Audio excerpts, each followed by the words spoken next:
For your study group task this week, I'm going to have you access the client chart in Part 4 called Marjorie Stevenson. It's under the Fictional chart and case studies section in Part 4 of this online program.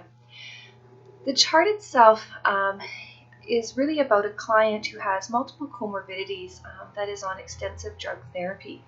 So what I'd like you to do within your groups this week is to print that chart off and go through it together.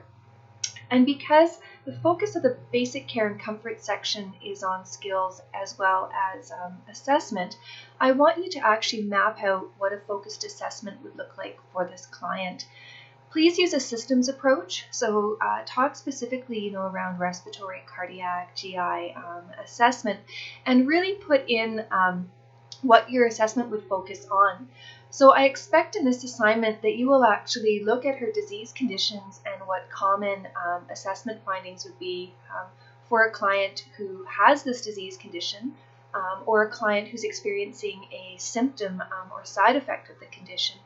And then I really want you to go into her drug therapy. Think about what adverse events would look like related to the drug she's on. So for each drug in her chart, pick out like the worst serious adverse event that could happen as a result of that therapy, and then outline what that would look like in an assessment finding. You'll also find it helpful to go through her laboratory results and see what the highs, lows, and normals are in each of her labs. So for example, if her creatinine is high, how would that present in an assessment as well?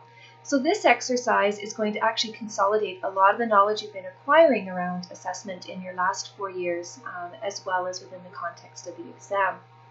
And in NCLEX questions, I find that it's often better to teach students how to integrate a large case in a chart around lab values and medications than have them spend time memorizing the values. So really, this is an exam of symptom recognition and of client safety.